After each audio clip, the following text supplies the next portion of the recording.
The first thing Han Tisu noticed was not the announcement board. It was the girl.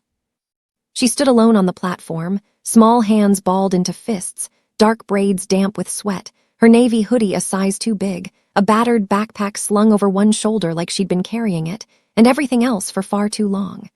Seoul Station moved around her like it didn't see her at all. Commuters rolled suitcases past. A departure chime echoed off the steel rafters. Businessmen checked their watches, but the girl's eyes were fixed only on him. Tisu stopped walking. His 3 men stopped with him, falling into that familiar, silent formation, the kind that made strangers step aside without knowing why. He had learned long ago to read a room before it read him. Nothing here should have troubled him. A crying child, a train, a 5-minute wait. Then she raised her arm and pointed straight at his chest. "Don't get on that train," she said, voice cracking. "Platform 5 is going to kill you." He didn't move. His men didn't move. Somewhere behind them, the Blasian-bound train hissed as its doors prepared to close. Tisu had survived 3 assassination attempts and buried the men who tried them. He knew fear when it stood in front of him, and right now, it wasn't on his face. It was on hers. Welcome back to the channel, everyone. If you're new here, glad to have you. This one gets intense fast, so stick around, and if you enjoy it, drop a like and subscribe so you don't miss where this goes. For 3 seconds, nobody breathed. Then Tisu turned his head just slightly toward Minjun, his second in command, and said one word: "Stop." Minjun didn't ask why. That was the thing about men who had walked through fire together. They didn't need explanations, only instinct, and Tisu's instinct had kept them all alive for 15 years. Minjun raised 2 fingers. The other men melted back from the platform edge like smoke pulled by a draft, boarding passes still in hand, eyes still scanning the crowd for a threat they couldn't yet name. The girl hadn't moved. She stood there with her arms still half raised, chest heaving, tears cutting clean lines through the dust on her face. Tisu looked at her and felt something he hadn't felt in years, not suspicion, not calculation, but a plain, cold certainty that she was telling the truth. "Get back," he told his men. "Now." They didn't make it 20 meters. The sound came first, a deep metal groan, like the earth itself was clearing its throat. Then the platform lurched. Sparks bloomed along the track in a furious orange line, and the Blasian-bound train screamed as its front car buckled inward, folding like paper, steel shrieking against steel. The windows shattered outward in a glittering wave. People who had been standing calmly with their coffee and their phones were suddenly running, screaming, falling over luggage, over each other. Smoke rolled black and thick across the platform, swallowing the departure board, swallowing the light. Tisu hit the ground hard, one arm thrown instinctively over his head, the other reaching for a girl who was no longer beside him. "Audrey." He didn't know why he called her name. He hadn't asked for it. He would realize later that somehow, in the chaos, he already knew it. The way you know a name that's about to matter for the rest of your life. He pushed himself up through the smoke, coughing, eyes burning, stepping over a fallen suitcase, over a stranger's spilled coffee cup, calling for her again. His men fanned out behind him, weapons drawn now, useless against an enemy made of fire and twisted metal. Sirens rose somewhere beyond the station's glass roof. And underneath all of it, one thought moved through Tisu's mind like a blade. Nobody sabotages a train car by accident. Someone had known which car. Someone had known which minute. Someone had known exactly where he would be standing. Which meant someone close to him had talked. He turned in a slow circle, scanning the wreckage, the frightened faces, the men in dark suits who were supposed to be protecting him. And for the first time in a long time, Tisu did not know who he could trust. But the girl, where was the girl? He searched every face in the smoke, every huddled shape against the station wall, every running child clutched by a stranger's arms. Nothing. She had been standing 3 feet from him with tears on her face, and now, in the space of a heartbeat, she was gone, vanished into the chaos like she'd never existed at all, like the whole station hadn't watched a child stop a mafia boss cold in his tracks. Tisu stood in the wreckage of what should have been his tomb, smoke curling around his shoulders, sirens closing in, and understood one thing with total clarity. Whoever had built that bomb had not accounted for a little girl with tears on her face. And now he had to find her before whoever did this realize the same thing. It took him 6 hours to find her. 6 hours of quiet phone calls, of favors called in from men who owed him more than money, of tracing a single security camera frame that caught a small girl in a navy hoodie slipping into an alley 3 blocks from the station, moving like someone who had run before and knew exactly how not to be followed.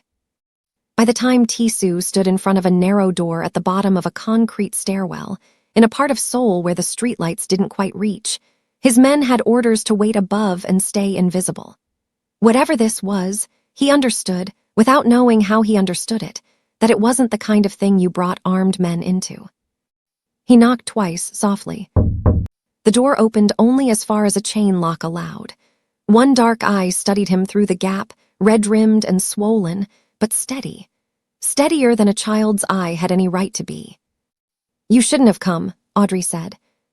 "You shouldn't have been standing on that platform," Tissue answered. "We're even."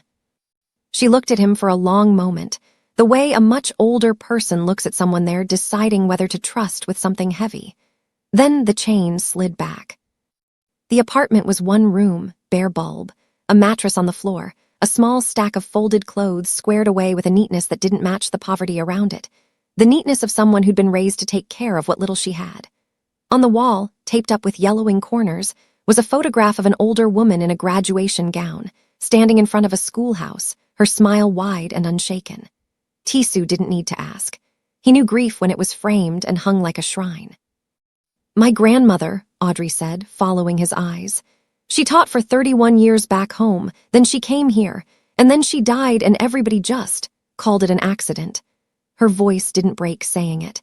It had already broken a long time ago, and this was just what was left after. "And you don't believe that?" "I don't believe in accidents that happen to people who know too much." She knelt by the mattress, lifted a loose floorboard Tissue would never have noticed, and pulled out a small hard drive wrapped in a plastic bag, taped shut like something precious and dangerous in equal measure. She held it against her chest for a moment before she held it out to him. "She left me this, encrypted. It took me 4 months to crack the outer layer alone." Audrey's chin lifted, and for a heartbeat she looked nothing like a frightened child and everything like the woman in the photograph. "There are names in here, Mr. Han, shipping manifests, bank transfers going back 11 years, money moving from your organization into accounts that don't officially exist." Tissue felt something cold settle low in his chest. "My organization has always answered to me." "Does it?" Audrey said quietly. "Because every transfer in this file gets approved by someone above you, someone your own men have never met, someone who signs everything with just one letter." She turned the small screen toward him, and in the dim light of that single bulb, Tissue saw, for the first time, a signature he did not recognize on operations he thought only he controlled. A single character, elegant, deliberate, sitting at the bottom of a decade of secrets like a signature on someone else's crime. For the first time in 15 years, Han Tissue realized he had never been the one giving the orders. He had only ever been the one carrying them out. He was still staring at that single character on the screen when his phone buzzed once, twice, then went silent entirely. The kind of silence that meant someone had cut the line on purpose.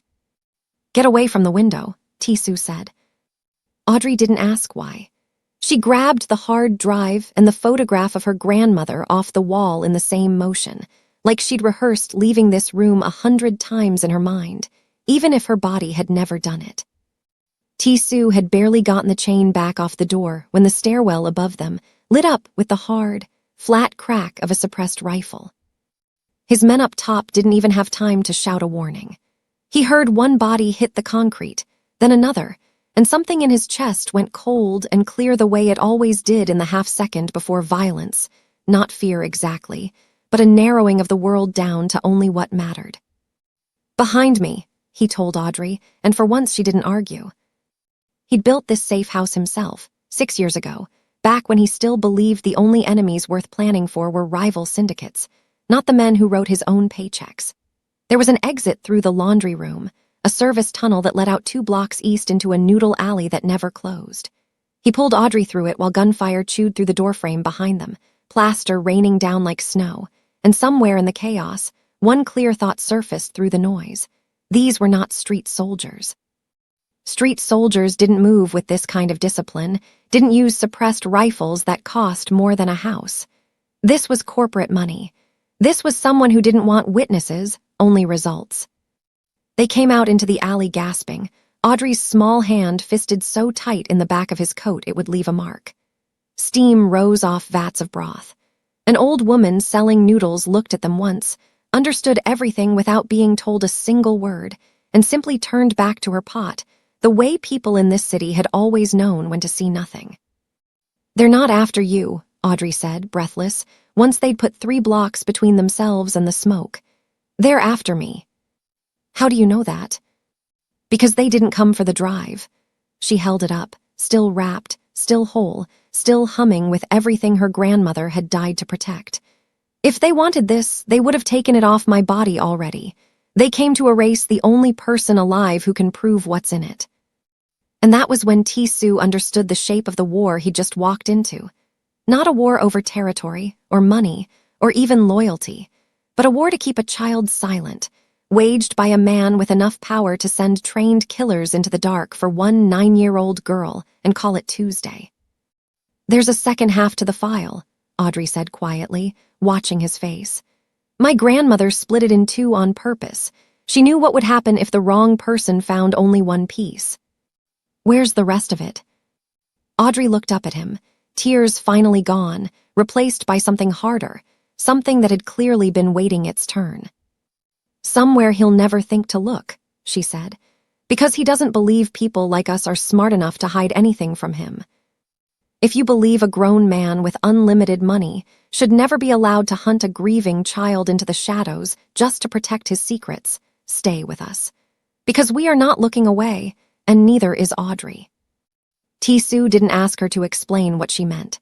He simply turned toward the train station one more time, bought 2 tickets under false names, and took her 3 hours south, into the hills, to the one place he was certain no algorithm or informant could ever trace him, his mother's house. It sat at the end of a dirt road lined with persimmon trees, a modest home with a tin roof that rang like a bell when it rained, smoke already curling from the kitchen chimney by the time they walked up the path. His mother, Han Soo-jin, stepped out onto the porch wiping flour from her hands, took one look at the exhausted, hollow-eyed child beside her son, and didn't ask a single question. She simply opened her arms. "You're hungry," she said to Audrey, not as a question. "Come." That was the whole introduction. No explanations, no interrogation, just a warm kitchen, a bowl of rice porridge, and an old woman who understood, the way only grandmothers understand, that some children need to be fed before they can be questioned about anything at all. Over the next 2 days, something shifted in that house that Tsu hadn't seen in years. His mother taught Audrey how to fold dumplings with her small, careful fingers. She braided Audrey's hair by the fire at night, humming songs in a language Audrey didn't understand, but somehow felt anyway, deep in her chest, the way you feel a song your own grandmother used to hum. Audrey, in turn, told her about the woman in the photograph, about a Georgia schoolyard, about 31 years of chalk dust and stubborn hope, about a woman who used to say that dignity was the one thing nobody could ever repossess. "She sounds like she raised you right," Soo-jin said one evening, watching Audrey sleep curled by the fire. "She raised me to survive," Audrey murmured, half awake. "I don't know if that's the same thing." It was Soo-jin, sorting through the drive's file structure with the patient eyes of a woman who'd spent decades keeping her son's secrets, who found it, a locked subfolder requiring live biometric verification, keyed to exactly one person on Earth. "It needs your eyes," she told Audrey gently. "A retinal scan, and it has to happen at a physical vault. Someone built this so only you could ever open it." Audrey went very still. My grandmother knew I'd have to come back to Seoul. She knew I'd have to walk right back into danger to finish what she started. Tsu watched the girl absorb that weight the way she absorbed everything now, quietly, without collapsing under it, and felt something in his chest ache for a grief so old it had learned how to stand up straight. That was the night the laptop, still open on the kitchen table, chimed with an incoming call. Not from any number in Tisu's contacts, not from any line his organization used. A private, encrypted feed, routing directly through his mother's own router, as if whoever was calling had simply reached into the walls of this house and pulled up a chair. Tisu answered it out of instinct alone. And Chairman Kwon's face filled the screen, smiling from inside a room Tisu didn't recognize, smiling the calm, unhurried smile of a man who already knew exactly where they were sitting. Chairman Kwon didn't wait for a greeting. "Mr. Han," he said, voice smooth as poured oil, "you've been very difficult to reach." Then the screen split, and Tisu's stomach dropped through the floor. In the second window, live, unmistakable, stood his mother in her own kitchen doorway, two masked men flanking her, one gloved hand resting just above her shoulder like a promise. She wasn't struggling. She was standing perfectly straight, chin lifted, the way she'd raised her son to stand even when the world had a gun pointed at him. "They came through the back while you were distracted with your call," Kwon said pleasantly. "Lovely woman, raised quite a capable son." "Let her go," Tisu said, and his voice came out lower and more dangerous than he'd heard it in years. "I will, the moment the girl walks out that door and gets in the car I'm sending." Kwon's eyes shifted, found Audrey standing just behind Tisu's shoulder, and something flickered across his face. Not fear, not yet, just the mild irritation of a man forced to deal personally with a problem beneath him. "Hello, little one. You've caused me an extraordinary amount of trouble for someone who should not exist in my calculations at all." Audrey stepped forward instead of back. "You're the one who called it in," she said. "Not through a middleman, not through a lawyer. That means you're panicking, Mr. Kwon. Men like you only show their own face when they've already lost control of the story." Kwon's smile thinned by half a degree. "You don't know who you're speaking to." "I know exactly who I'm speaking to." Audrey's voice didn't shake. If anything, it steadied, the way a held breath finally releases. "I know you funded the operation that killed my grandmother. I know you've been signing Mr. Han's orders for 11 years with a symbol you thought no one would ever trace back to you. And I know that right now, this call, this feed, every word you've said since you opened your mouth, is being recorded and relayed off an encrypted satellite uplink I built into my grandmother's old radio 3 days ago." For the first time, Chairman Kwon went still. "You didn't find me," Audrey said. "I let you find me. I leaked my location the moment we left the safe house because a man as careful as you doesn't come out of hiding for random threats. He comes out for confirmation. You just confirmed everything on camera with your own voice." The silence on the other end of that call stretched long enough that Tisu could hear his mother breathing, steady and unafraid, 300 kilometers away. "You're bluffing," Kwon finally said, though the certainty had drained clean out of his tone. "Ask your lawyers how many governments would like a recording of a billionaire ordering the murder of an American educator," Audrey said quietly. "Then ask yourself if bluffing sounds like something a 9-year-old does." Tisu looked at the girl standing beside him, chin lifted just like his mother's, spine straight, eyes dry, and understood, with a kind of reverence he hadn't felt toward another human being in a very long time, that he had drastically underestimated exactly what kind of storm had walked onto that train platform. Kwon's mask cracked, just slightly, just enough to show real fury underneath. "Bring my mother back safely," Tisu said, "and I will make sure the whole world hears every word he just said." If you've ever watched a powerful man realize, in real time, that he was outsmarted by a child, he never bothered to hit subscribe right now, because Chairman Kwon's empire is about to learn what happens when you underestimate the wrong little girl. Kwon ended the call without another word, and the screen went black, but Tisu was already moving. He had 4 remaining men within reach, loyal in the old way, the way that predated Kwon's money and Kwon's orders, men who'd followed him because of who he was, not who signed the checks. He called them from the truck as his mother's neighbor drove them back toward the house at a speed that made the old dirt road groan beneath the tires, rain starting to needle the windshield in thick gray sheets. Storms rolling in from the coast, his driver muttered. Bad night to be outside. Good night to be invisible, Tisu said. They regrouped 2 kilometers from the house, in the dripping shelter of a persimmon grove, thunder rolling low across the hills like something breathing. Audrey knelt in the mud beside him, studying a rough sketch of the property Tisu had drawn from memory. 2 guards front, at least one more inside, his mother somewhere near the kitchen, based on the angle of light in that last video call. There, Audrey said suddenly, tapping the sketch's east side. That window. The kitchen faces east, and the light behind your mother was warm, low, a lamp, not overhead lighting. That's the small window by the stove. It doesn't lock right. I noticed when we left. Nobody fixed it. Tisu stared at her.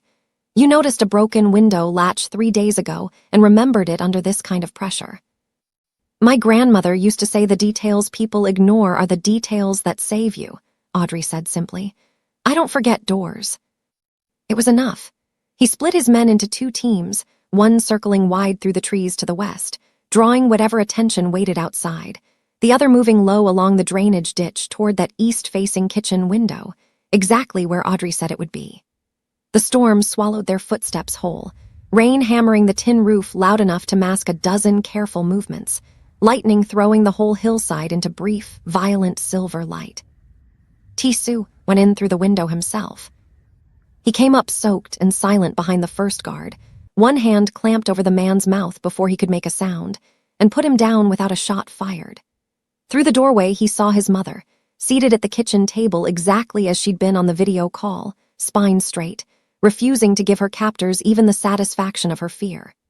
The second guard turned at the wrong second, and Tisu's man from the west team took him through the side door before he'd finished turning.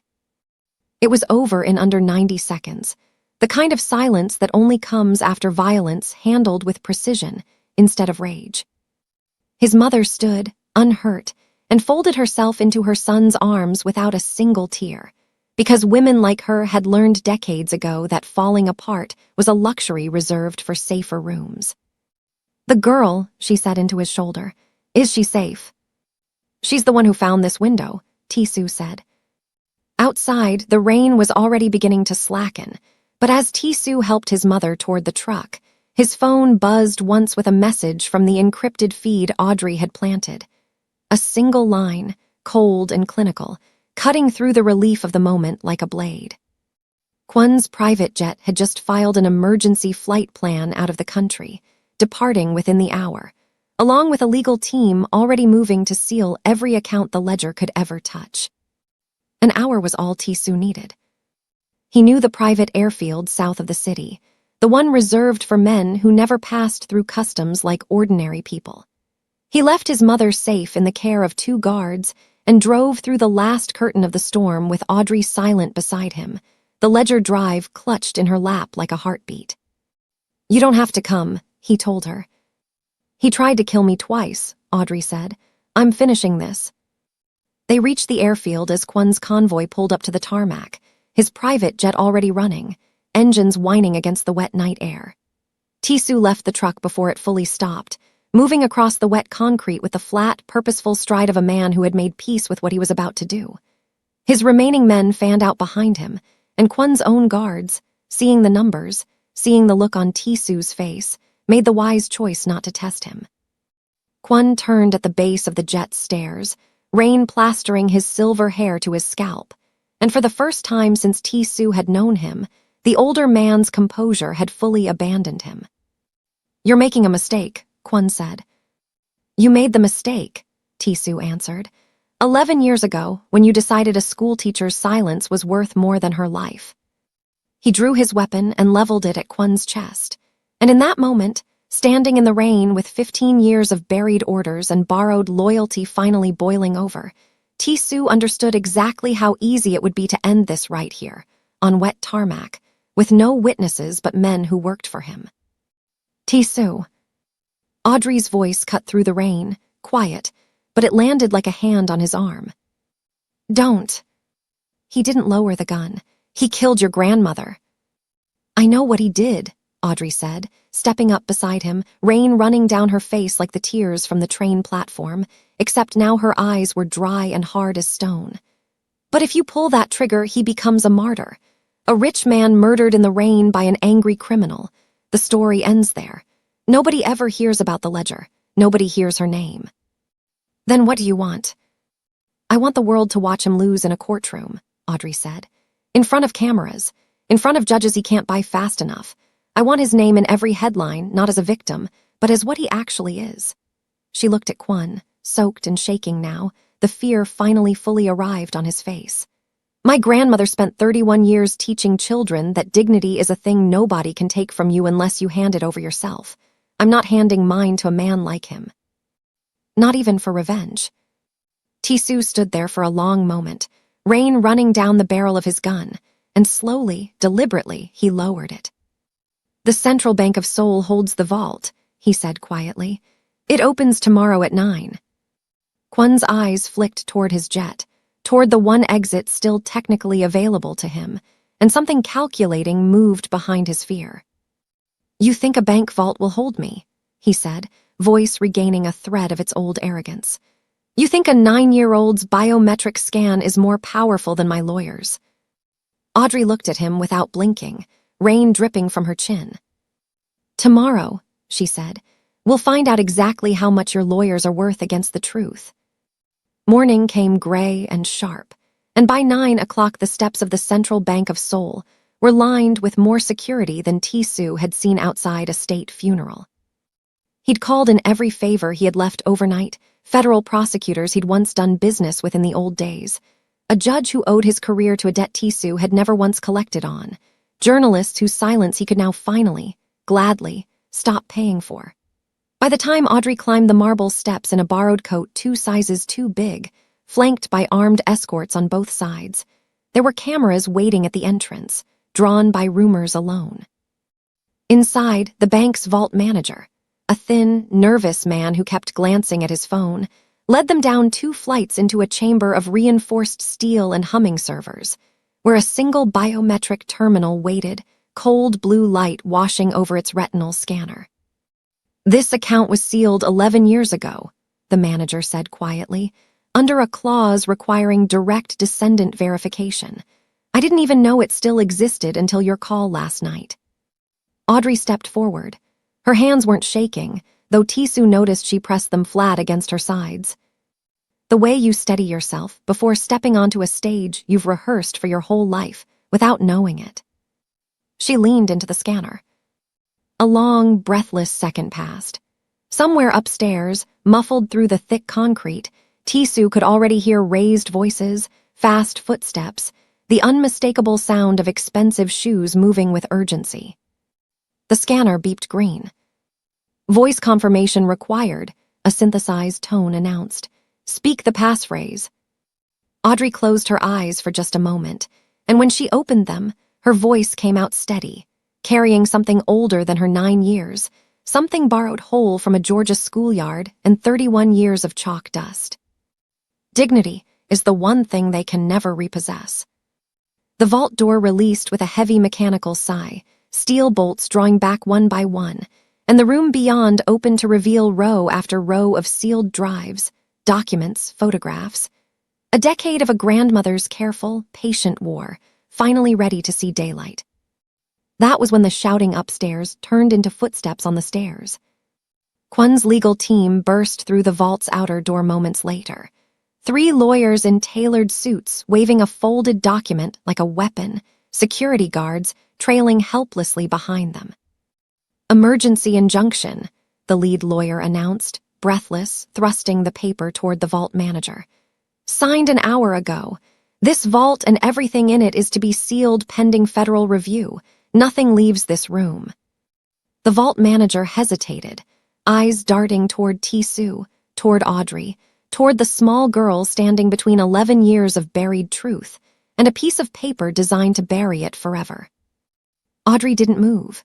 She looked at the lawyer holding that injunction, at the ink still wet with the desperation of a man who had run out of other options, and felt the entire weight of this moment settle onto her small shoulders like a mantle she had been raised, her whole life, to carry. If you've ever watched money try to outrun the truth at the last possible second, comment right now and tell us. Does justice still win when the man buying it has everything, and the child fighting for it has nothing? The vault manager never had the chance to answer the lawyer's demand, because the stairwell above them filled with a different kind of footsteps entirely. Slower, heavier, unhurried in the particular way of men who already know they've won. Federal prosecutors came down into that vault flanked by their own officers, and the lead prosecutor, a tired-looking woman with sharp eyes, held up her own set of papers without breaking stride. "That injunction is void," she said, "filed an hour too late. As of 6 this morning, this office has opened a federal case against Chairman Kwon based on satellite footage that's already been viewed several million times across 4 continents. Your client's assets were frozen while you were still in the elevator, counselor." The lawyer's face went the color of the concrete around them. Audrey exhaled for what felt like the first time in 11 years. It turned out that the world hadn't needed a courtroom to start delivering justice. Audrey's leaked feed of Kwon's own voice, ordering silence bought with a life, had already done what a decade of quiet corruption never let anyone do. It had made the invisible visible all at once to everyone. Business partners severed ties by morning. Foreign banks froze accounts by noon. By evening, the empire built on a schoolteacher's murder had begun the slow, humiliating unraveling that no legal team on Earth could stitch back together, because some truths, once spoken aloud, simply cannot be unheard. Kwon was arrested at the airfield before his jet ever left the ground. Months passed, and Seoul Station moved the way it always had, trains arriving, announcements echoing, travelers rushing past each other without a second glance. But on a bright autumn morning, Han Tisu stood on platform 5 in a plain dark coat, no bodyguards trailing behind him now, no empire left to protect except the quiet, honest business he'd rebuilt from the wreckage of the old one. Audrey stood in front of him, older by only a season but somehow taller in every way that mattered, a suitcase at her feet and a plane ticket back to Georgia folded in her coat pocket, family from her grandmother's side waiting for her on the other end of that flight. "You didn't have to come see me off," she said. "You saved my life on this platform," Tisu said. "And somewhere between the train wreck and the vault, you saved whatever was left of my soul, too. I'll always come see you off." Audrey looked up at him, and for a moment neither of them said anything at all, because some gratitude runs too deep for words, and both of them, in their own way, had been raised to understand that. "Tell your mother," Audrey finally said, "that I'll come back and learn to fold dumplings properly next time. She'll hold you to that." The train doors opened behind her, and Audrey picked up her suitcase, pausing once more to look back at the man who had once stood exactly where she now stood, frozen by a stranger's warning, changed forever by a child's courage. Then she stepped aboard, and the doors closed, and the train pulled away into the golden morning light, carrying a legacy finally, fully at rest. Thank you all so much for watching this story to the very end. If Audrey's courage moved you the way it moved us, share this with someone who needs a little justice in their day, and subscribe. There's so much more where this came from.